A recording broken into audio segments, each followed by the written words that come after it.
ଚିକିଟି ସରସ୍ୱତୀ ଶିଶୁ ବିଦ୍ୟା ମନ୍ଦିରରେ ଜନ୍ମାଷ୍ଟମୀ ଉତ୍ସବ ପାଳନ। ଚିକିଟି ପେଣ୍ଠସ୍ଥିତ ସରସ୍ୱତୀ ବିଦ୍ୟା ମନ୍ଦିରରେ ସ୍ୱାଧୀନତା ଦିବସ ଓ ପବିତ୍ର ଜନ୍ମାଷ୍ଟମୀ ଉତ୍ସବ ମହାସମାରୋହରେ ପାଳନ ହୋଇଯାଇଛି। ବିହାର ରେଜିମେଣ୍ଟର ଅବସରପ୍ରାପ୍ତ କ୍ୟାପ୍ଟେନ୍ ଶ୍ରୀ ଅନିଲ କୁମାର ମହାନ୍ତି ଜାତୀୟ ପତାକା ଉତ୍ତୋଳନ କରି ଦେଶ ମାତୃତ୍ୱର ସେବା କରିବା ପାଇଁ ବକ୍ତବ୍ୟ ଦେଇ ଶିଶୁମାନଙ୍କୁ ଉତ୍ସାହିତ କରିଥିଲେ।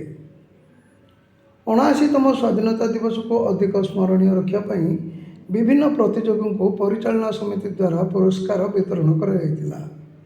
ଅନୁଷ୍ଠାନର ଶାରୀରିକ ପ୍ରମୁଖ ଜିତେନ୍ଦ୍ର ଗୁରୁଜୀଙ୍କ ତତ୍ତ୍ୱାବଧାନରେ ଅନୁଷ୍ଠାନର 500 ଶିଶୁ ଗ୍ରାମ ପରିକ୍ରମା କରିଥିଲେ।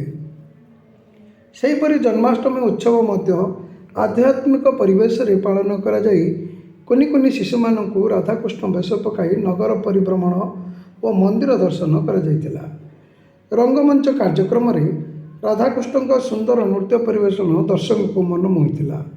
ଏହି କାର୍ଯ୍ୟକ୍ରମର ପରିଚାଳନା ସତ୍ୟ ଗୁରୁଜୀଙ୍କ ସହ ଶିଶୁ ବାଟିକାର ଗୁରୁଜୀ ଗୁରୁମାମାନଙ୍କ ସହଯୋଗରେ ସଫଳ ରୂପାୟନ ହୋଇଥିବା ବେଳେ ପ୍ରଧାନାଚାର୍ଯ୍ୟ କାମଦେବ ବେହେରାଙ୍କ ସଫଳ ମାର୍ଗଦର୍ଶନ ପାଇଁ ଅଭିଭାବକମାନେ ପ୍ରଶଂସା କରିଥିଲେ। Bureau report, CTV।